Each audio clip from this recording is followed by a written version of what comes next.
Assalamualaikum warahmatullahi wabarakatuh. Baiklah, di sini saya akan memberikan sedikit beberapa materi perkuliahan, yaitu mata kuliah analisa proses bisnis, ya. Adapun mata kuliah yang ingin saya paparkan di sini yaitu pertama-tama saya memberikan dulu sedikit ranah materi yang akan kita pelajari mengenai mata kuliah analisa proses bisnis, yaitu pertama, bagaimana kita mengidentifikasi prinsip-prinsip dan konsep dasar dalam pengelolaan suatu bisnis organisasi.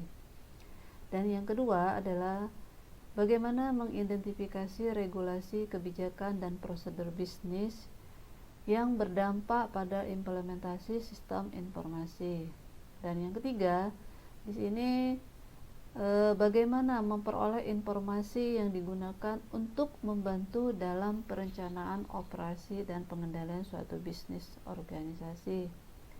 Dan yang keempat adalah bagaimana teknik dan metode dalam pengembalian keputusan untuk memecahkan masalah di dalam suatu organisasi, ya. Baiklah, di sini yang berikutnya adalah menggunakan ICT untuk mendukung bisnis proses. Yang terakhir adalah pengukuran kinerja proses bisnis, ya. Baiklah, di sini saya akan menjelaskan bagaimana mengidentifikasi prinsip dan konsep dasar terlebih dahulu. Nah, di sini adalah konsep dasar dari proses bisnis, yaitu satu. Nah, di sini saya akan menjelaskan alasan mengapa organisasi melakukan analisa proses bisnis, ya.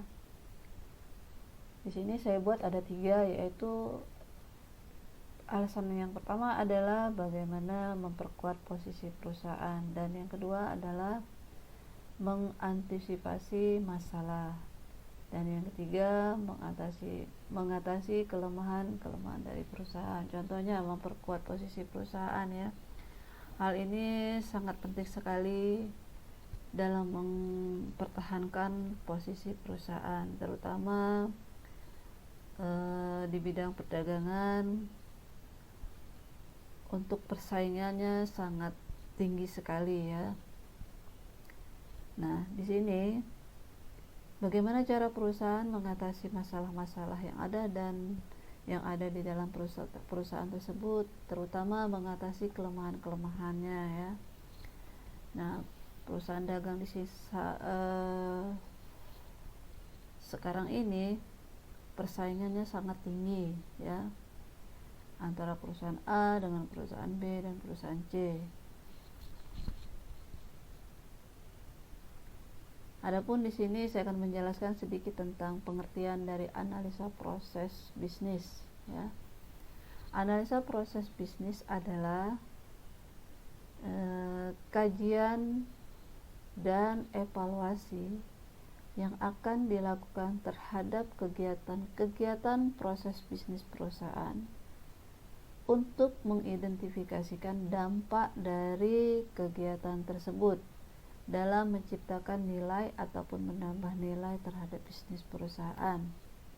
Nah, di sini adapun kegiatan-kegiatan proses bisnis yang ada dalam perusahaan, contohnya perusahaan dagang, yaitu mengenai sistem.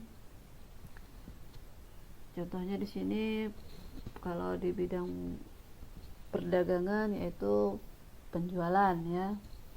Nah, penjualan di sini apalagi di era sekarang, perusahaan saling bersaing, terutama dalam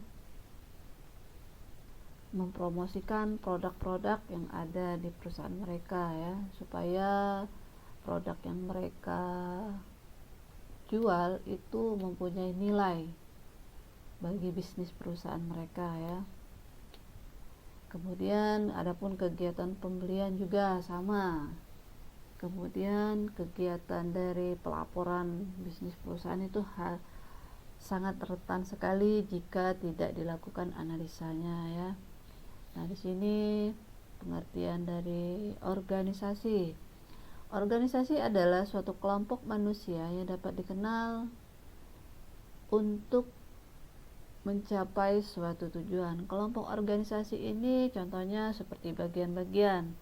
Nah, di dalam perusahaan itu biasanya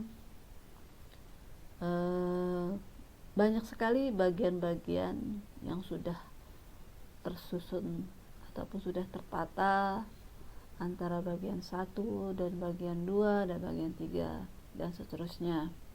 Nah, antar bagian itu mereka saling berkolaborasi ataupun saling terhubung agar mempermudah dalam berorganisasi antar bagian satu dengan satu yang lain. Ya.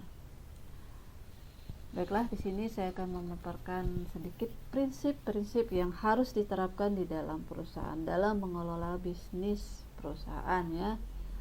1. Merumuskan tujuan bisnisnya harus jelas. Ya. Kenapa tujuan bisnis harus jelas? Karena jika bisnis yang kita jalankan tidak memiliki tujuan yang jelas, maka akan berdampak pada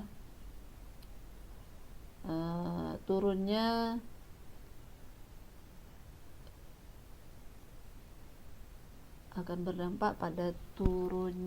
bisnis perusahaan, terutama dalam segi kelemahan-kelemahan yang terjadi di dalam perusahaan tersebut ya. Jadi setiap kita mau mendirikan suatu bisnis ya, kita harus jelas apa sih sebenarnya tujuan kita melakukan bisnis tersebut ya. Dan yang kedua, pembagian kerja, yaitu pembagian kerja